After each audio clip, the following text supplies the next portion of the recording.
During times of war and revolution, propaganda messages have been commonly spread through the visual medium of posters. Although this is the case, the advancing technologies of the film industry in the late 19th century set the precedent for propaganda to spread on a wider scale. This video essay will examine two distinct examples of uses of propaganda in film by analyzing two highly influential historical films, the Russian historical fiction Battleship Potemkin and the German documentary-styled Triumph of the Will. The origins of propaganda within the film industry can be traced back to the early Russian filmmaker Sergei Eisenstein, who was most famous for this type of film content. Prior to his propaganda films was the Russian Revolution that occurred in 1917 between the bourgeoisie and the proletariats as a result of the First World War, which led to a decline of the nation's economy. The events that ensued, along with the advancing technology of film, inspired Eisenstein to create a new form of propaganda. Eisenstein's most famous work of this genre is the 1925 film Battleship Potemkin. This film is based on the historical event of the riot at the Battleship Potemkin in 1905. The editing techniques of this film provide motivational content for those in favor of the revolution, most notably in the Odessa steppe scene.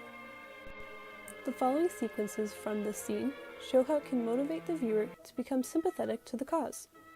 In this first clip, note how Eisenstein emphasizes the chaos that ensues when the peaceful protest is disturbed by the violence of the Tsarist military.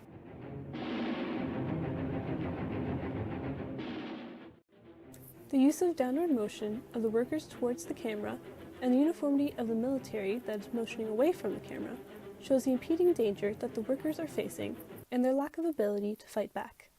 This next clip utilizes a different motivational method. Here is one of the few examples of how Eisenstein focuses on individual stories that are occurring during this large-scale disturbance by using a variety of close-up shots to show the distinct emotions of shock and horror this event causes for the workers, which allows the audience to connect with these particular characters on a more personal level. This last clip from the Odessa steppe scene also utilizes a different editing approach to meet the same goal as the first two. This innovative editing technique of montaging used for the lion statues signals a sense of waking up to the revolution and the violence against civilians, which implies that this is how the audience should feel after having viewed this film, and that this is something more people need to be paying attention to. Although the Russian Revolution was no longer occurring when this film was released, Eisenstein was trying to tell viewers that their Marxist society is still an issue within Russia. However, this portrayal of events did not occur during the actual historical event, and this film acts to provide the message of, this is how much damage could have happened, or could still potentially happen, and can thus be categorized as a historical fiction propaganda film. Due to this false depiction, the local reception of the film was rather poor in comparison to the global reception.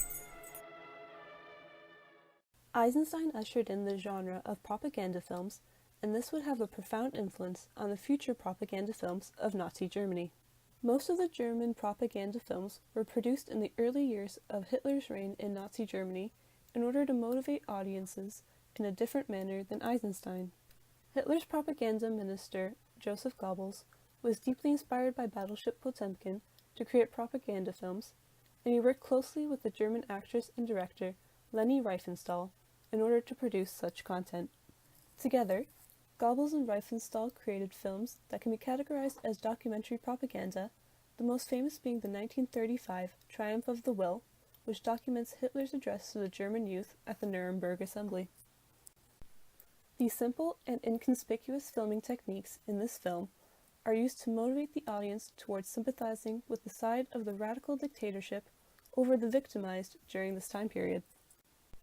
Riefenstahl utilizes the camera techniques of selective content within the frame, high and low camera angles, lens focusing, and movement throughout the duration of the film to demonstrate this, and these methods can be seen in the following two clips. This part of the film uses minimal content within the frame and close-up shots to focus on individuals and important symbols. The lens focusing does the same by blurring out the background and maintaining focus on the foreground.